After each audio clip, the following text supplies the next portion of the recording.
Manda Baliw. Joke, bars, rhyme scheme. Galing. Ikaw pala si C9. Nice to meet you, C. Ang original founder ng Bulacan chapter ng Gamo Gamo G. Fly, fly, fly away, dragonfly. Ba't dito ka napadapo? Hindi ka taga dito, kabaro. Ituring mo tong piyesta sa baryo, binabanata ng dayo. Kaninong tito to? Walang nagbibigay ng ayuda dito. Ito ba yung Tagaliga na nire-respeto, dinuraan lang ng postiso? Ang OT nyo na nga lang sa batch nyo sa flip-top, wala ka pating bilang. Walang trending battle, walang tumatak na bars, walang lit rhymes, sick lines, so paano mapapalista sa top? Hindi nga kayang makapasok sa top 10 C9? Patay to sa akin, real time. Mukbang sa Motus, live makakain. Gutom lang siguro ako ngayon, kaya ang unang tingin ko sa pangalan mo, kanin.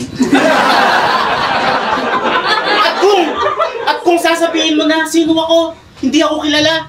Bakit? Sikat ka ba? Nag-birthday bash ka nga, walang nagpunta. Champion daw siya sa flip-top tryouts. Oh? Bakit hindi ko alam? So, champion ka pala. Ano naman?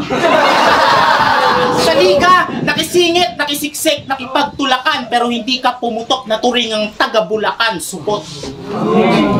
Karamihan sa 3GS, panggaspangan, kaya saludo, pero sa'yo, depende.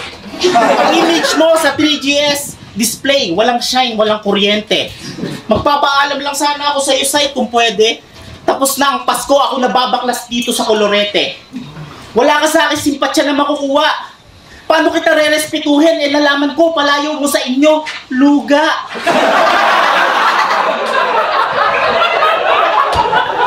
Kasi, ang tanda mo na, lugain ka pa rin, pambihira.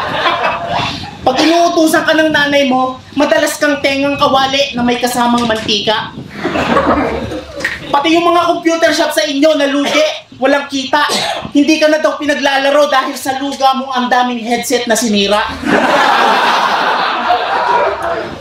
Silab sa akin to parang si Ron Henley nag 420. Flow mo pambata, do re mi. Isa kang bobong MC, mas weirdo ka pa sa imong senti. Sa dami ng luga mo, pag nagtututuli ka, kaya mong makagawa ng cotton candy.